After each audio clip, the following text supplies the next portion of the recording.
কথা বলার আমার পাওয়ার মনে হয় আছে। এবার শ্রাদ্ধ বাড়ির দিন করে বলেছো, দিদি তোমার তো যাওয়া উচিত ছিল, তুমি কেন গেলে না? আর অন্য কেউ আমার মনে হয় এটা উপলব্ধি করতে পারে না। তো বন্ধুরা, শুভ সকাল। এখন বাজে হচ্ছে 9:30, 10টা বাজতে যাচ্ছে আর কি। তো সকাল থেকে সমানে সারা রাত সকাল থেকে বৃষ্টি পড়েই যাচ্ছে। তো আজকে আর তোমাদেরকে কাজকর্ম কোনো কিছুই দেখালাম না। এখন বাজে 10টা, রান্নাবান্না এখনও কোনো কিছু আমাদের ঘরে হয়নি, কারণ আজকে কী বার বলো তো সেটাও ভুলে গেছি। শুক্রবার না শনিবার, এত মাথায় চাপ এই কটা দিন ধরে, সেটাও আজকে ভুলে গেছি আজকে কী বার, কি কয় তারিখ। তো এখন হচ্ছে একবারে বাসি কাজ যা ছিল সমস্ত কিছু করে রেডি হয়ে গেছি, কারণ যাব একটু হচ্ছে বাজারে। তোমরা তো জানোই অনেক দিন হলো আমার বাজার করা হয়নি। আর কাছাকাছি সব আছে, এই যে কাপড়গুলো এখানে খুলে খুলে রেখে দিয়েছি, সমস্ত কিছু একটা করে পরেছি আর একটা করে কি বলো তো ওখানে খুলে রেখে দিয়েছি, কিন্তু কাছাকাছি হয়নি এই ব্যস্ততার জন্য।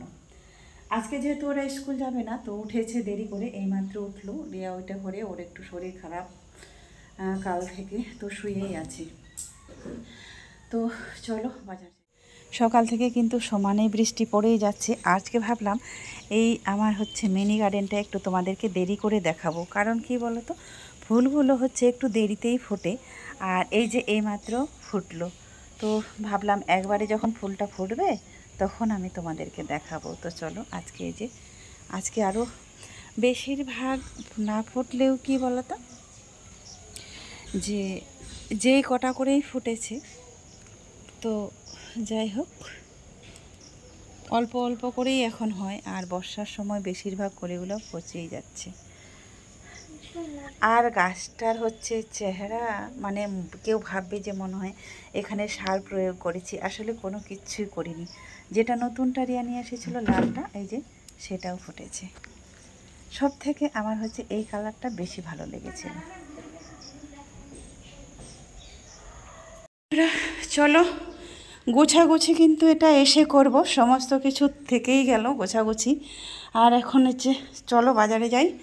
আর ছাতা নিয়ে যেতেই হবে, কারণ বর্ষার দিনে। তো ছাতাটা কোথায় আছে দেখি। ছাতা ছাড়া কিন্তু এখন আর বাইরে যাওয়া যাবে না যেহেতু। তো চলো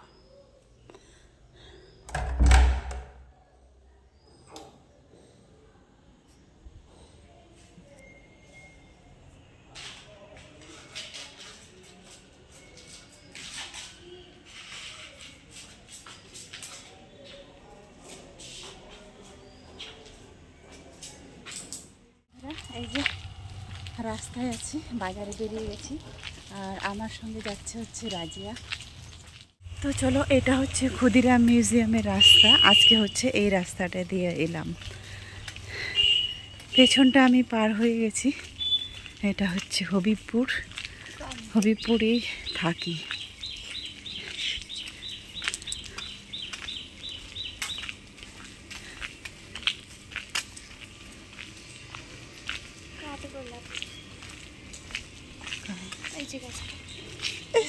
লোক দুটো হালে কোনটা? তো বন্ধুরা, আমি বলেছিলাম তোমাদের অনেক কদিন ধরে বলছি 2 মাস আমি ঘরে কোনো বাজার করিনি, কিন্তু কিভাবে চলছে বলো তো। ওই যে বলেছিলাম আমি ব্যাংক থেকে কোনো লেনদেন করতে পারিনি, তো কাল সেই সমস্যার সমাধান হয়েছে। তাই আজকে একটু বাজারে গিয়েছিলাম। তো বাজারে সেরকম কোনো কিছু সবজি টবজি কিনিনি, বলতে কি কিনেছি, ডাল কিনেছি। ডালটা কিনলে সে আমি যখন তখন বাচ্চাগুলোকে একটু রান্না করে দিতে পারবো, খেয়ে চলে যাবে, আর ডালটা থাকবেও অনেক দিন, এটা নষ্ট হবার নয়। ডাল নিয়েছি, আর নিয়েছি লঙ্কা। নিরমাও ছিল না, নিরমাও শেষ হয়ে গেছে। বাচ্চা কাচ্চাদের জন্য এটা কিন্তু সব সময় লাগে। তো এই 2 মাস যে আমার বেহাল অবস্থা হলো সেটা তোমরা আশা করি সকলেই জানো। তেল ছিল না, তেল অভাবে কালকে রাতে রান্নাও করতে পারিনি। তো নিয়েছি তেল, আদা, রসুন, পেঁয়াজ। সবজির মধ্যে নিয়েছি শুধু কচুটা, 1 কিলো কচু। ব্যাস, এটাই হচ্ছে আমার আজকের বাজার। আর দুজনের জন্য 2টো রুটি নিয়েছি, বনরুটি। আর এই মাছগুলো তো মানে এই 40 টাকার 250 মনে হয় না 200, জানি 200 মাছ নিয়েছি, পোনা মাছ 40 টাকায়। বাজারে মাছ সেরকম আমদানি নেই, আর যা আছে তার প্রচুর দাম। ভোলা মাছগুলো আমরা কিনতাম কত 12 টাকা শ।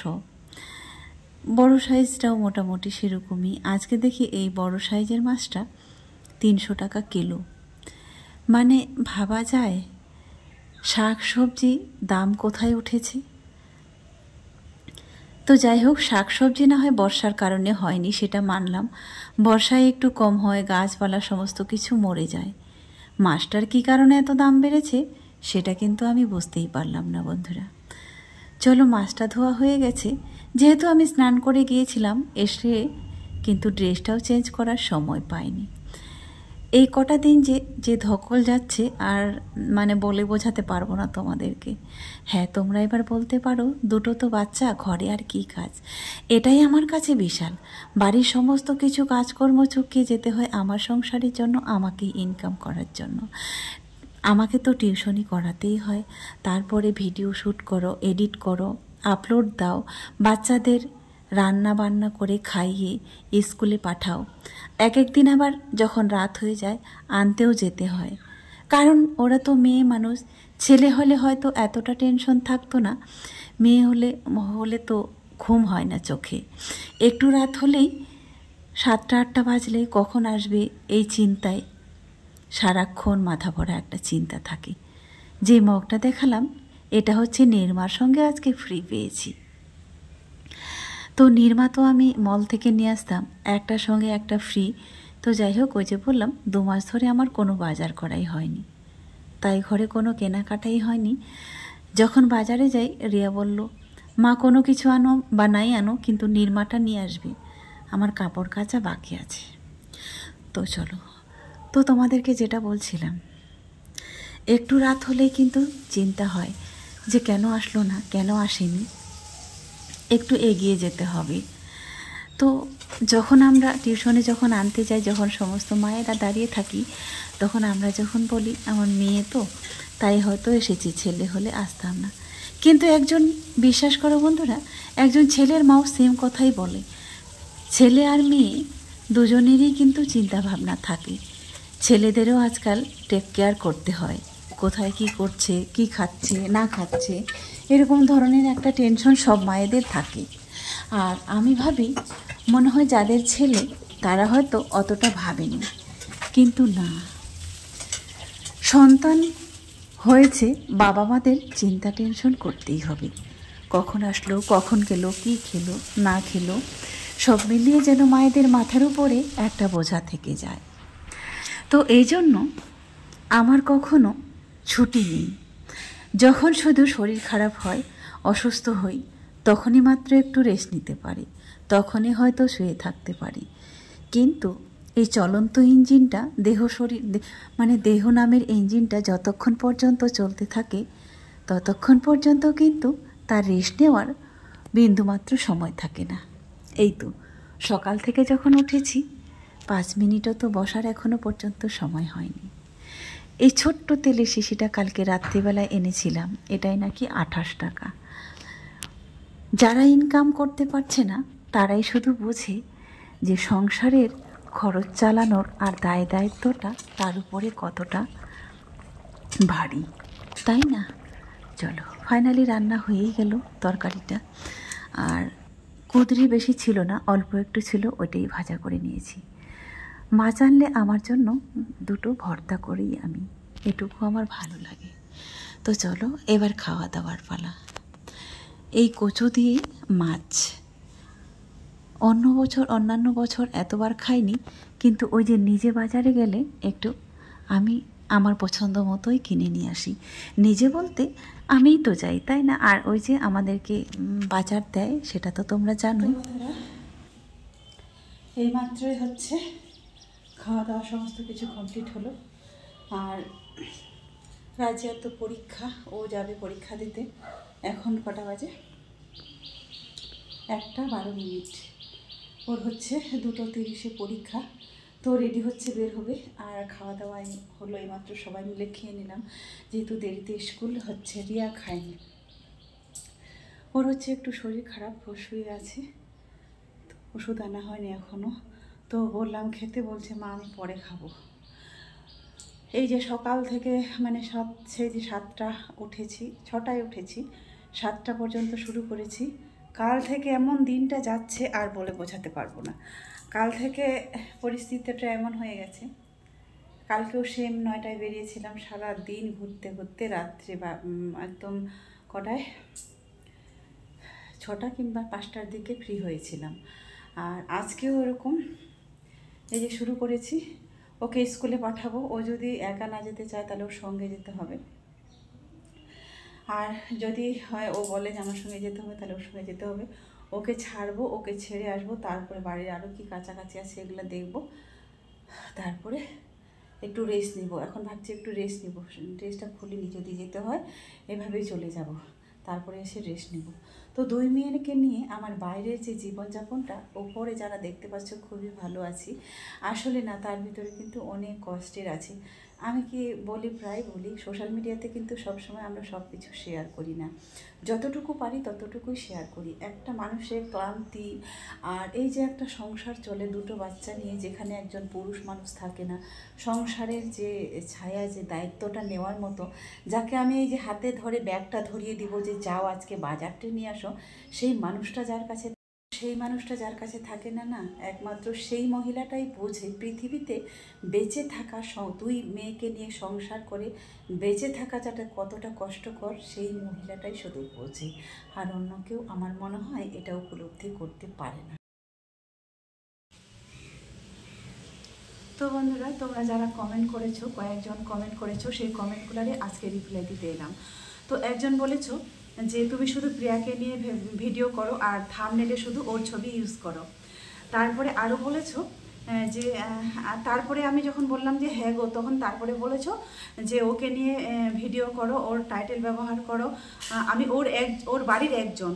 তো তাকে বলতে চাই, দিদি ভাই হোক বা দাদা ভাই হোক, তাকে আমি উদ্দেশ্য করে বলতে চাই, দেখো তাকে আমি ভালোবাসি, তাকে দেখে আমি ইন্সপায়ার হয়েছি। তার বাড়িতে আমি গিয়েছি, আমার আত্মীয় স্বজন ফ্যামিলির প্রত্যেকটা মেম্বার তার ভিডিও দেখে, আমার আর কি যত যা আছে আমার 14 গোষ্ঠী সবাই তার ভিডিও দেখে, আমিও দেখি, তাকে আমি ভালোবাসি এক কথায়। তো তার বাড়িতে গিয়েছি, এমনকি আমার নাম্বার তার কাছে, প্রিয়ার কাছে আছে। ওকে আমি যখন ভিডিও করে নেই পুরোটাই তাকে আমি ট্যাগ করি। তো তারপরে যাদের সমস্যা, যারা বলো, তো ভিডিওটা আমি এই পরিপ্রেক্ষিতেই করেছি, যখন প্রিয়ার বাচ্চা হয় তখনও আমাকে বলেছিল যে দিদি ভাই তাকে তুমি দেখতে গেলে না, খুশোনাকে দেখতে গেলে না। তারপরেও একটা ভিডিও করেছিলাম, কি করিনি জানি না, তারপরে রিপ্লাইও দিয়েছিলাম। তারপরেও আরও বলো যে হ্যাঁ, ওর শ্বশুর যখন চলে গেল একদম সারা জীবনের জন্য, একদম পরপারে চলে গেল, তারপরেও তুমি আসলে না, খাওয়ার সময় আসো, নেবার সময় আসো। তো তাদেরকে সেই পরিপ্রেক্ষিতে আমি ভিডিওটা করেছিলাম, ওই রিপ্লাইটা দেওয়ার জন্য। এবার যদি আমি রিপ্লাই দিই, যে শুধু আমাকে কথাটা বলেছে সেই তো দেখবে, আর তো কেউ দেখবে না, তাই না? তারপরে আর বাকিজন তো জানতে পারবে না। তো ওকে আমি এই জন্যই বললাম, এই রিপ্লাইগুলো দেওয়ার জন্যই আমি ভিডিওটা করি। ওকে নিয়ে যেহেতু কথা বলেছি, ওর টাইটেল তো, ওর ছবি তো ব্যবহার করবই।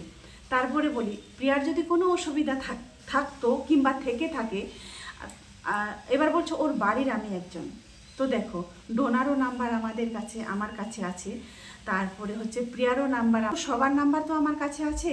তো এবার বলছি, ওর যদি কোনো প্রবলেম হয়, আমি ভিডিও করাতে ওর যদি কোনো অসুবিধা হতো, তাহলে তো সে আমাকে বলতো, একটা মেসেজ করে বলতো কিংবা ফোন করে বলতো যে দিদি তুমি আমাকে নিয়ে ভিডিও করবে না।